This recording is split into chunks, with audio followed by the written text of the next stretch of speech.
AP assembly ఎన్నికల వేళ గుంటూరు బీజేపీకి షాక్ తగిలింది. పార్టీకి చందు సాంబశివరావు రాజీనామా చేశారు. ఇక జగన్ సమక్షంలో వైసీపీలో చేరారు. పొత్తుల పేరుతో బీజేపీలో కాపులకు అన్యాయం చేశారని సాంబశివరావు ఆరోపించారు.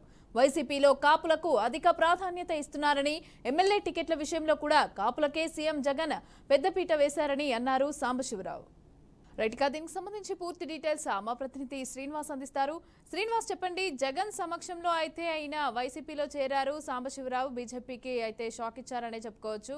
ఇలా టికెట్లు అన్నీ కూడా ఈ విధంగా సీట్ల పంపకం అయిపోయిన తర్వాత కూడా ఈ విధంగా చేయడం ఎంతవరకు సమంజసం? అలాగే కాపులకు అన్యాయం జరుగుతోంది అని చెప్పి కూడా ఆయన వాదిస్తున్న పరిస్థితి అయితే మనం చూస్తున్నాం. ఏ విధంగా చూడొచ్చు? మమతా, ఈ రోజు జగన్మోహన్ రెడ్డి మేము సిద్ధం బస్సు యాత్ర జరుగుతున్న సమయంలో గుంటూరు పార్లమెంట్ పరిధిలో అనూహ్య పరిణామాలు చోటు చేసుకోవడం జరిగింది. గతంలో మంచి పేరుండి తెలుగుదేశం పార్టీ తరఫున ఎమ్మెల్సీగా పనిచేసి అలానే బీజేపీ పార్టీలో ఉన్నటువంటి చందు సాంబశివరావు, అలానే గుంటూరు తూర్పు నియోజకవర్గంలో జనసేన పార్టీ తరఫున గతంలో పోటీ చేసి 30,000కు పైగా ఓట్లు సాధించినటువంటి జియావుర్ రెహమాన్, వీరు కాకుండా కాపులకు సంబంధించినటువంటి యువ నేతలు వీరిశెట్టి సుబ్బారావు, ఇలా చాలా మందిని, అంటే దరిదాపు ఒక 10 నుంచి 15 మంది నేతలను జగన్ సమక్షంలో జాయిన్ కావడం జరిగింది. అంటే వీరందరికీ కూడా ఎంపీ అభ్యర్థిగా ఉన్నటువంటి కిలారు రోసియా, విడుదల రజని, ముస్తఫా, అలానే వరికుటి అశోక్ బాబు, అంటే పత్తిపాడు, గుంటూరు 2, గుంటూరు 1, ఈ నియోజకవర్గాలకు సంబంధించినటువంటి కీలకమైనటువంటి నాయకులను ఈ రోజు వైసీపీ పార్టీలో జాయిన్ కావడం జరిగింది. వీరంతా గతంలో జనసేన తెలుగుదేశం పార్టీలో పనిచేస్తున్నారు.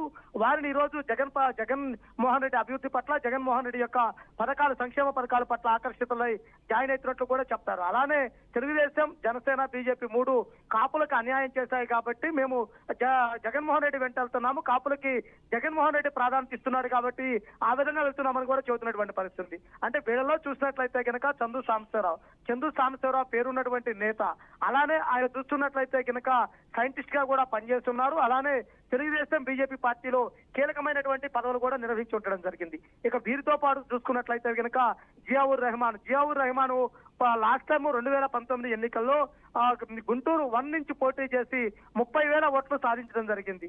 ఇక వీరితో పాటు టీవీ రావు, ప్రముఖ పల్లవి రియల్ ఎస్టేట్ వెంచర్స్ సంబంధించినటువంటి నేత టీవీ రావును కూడా జాయిన్ చేయడం జరిగింది. అంటే ఈ రోజు చూసుకున్నట్లయితే కనుక ఎక్కడైతే బస్ చేశాడో ఆ ప్రాంతంలో జగన్మోహన్ రెడ్డి ఈ రోజు యాత్రకు బయలుదేరుతున్న సమయంలో వీరందరినీ కూడా ఎంపీ అభ్యర్థి కిలారు రోసయ్య, విడుదల రజని, ముస్తఫాతో పాటు వరికుటి అశోక్ బాబు, వీళ్ళందరి సమక్షంలో కూడా వీరందరూ కూడా జాయిన్ కావడం జరిగింది. అంటే వైసీపీ పార్టీలో కొత్తగా ఈ నేతలు జాయిన్ కావడం పట్ల జోష్ పెరిగిందని కూడా స్పష్టంగా చెప్పవచ్చు. Right, thank you Srinivasarao.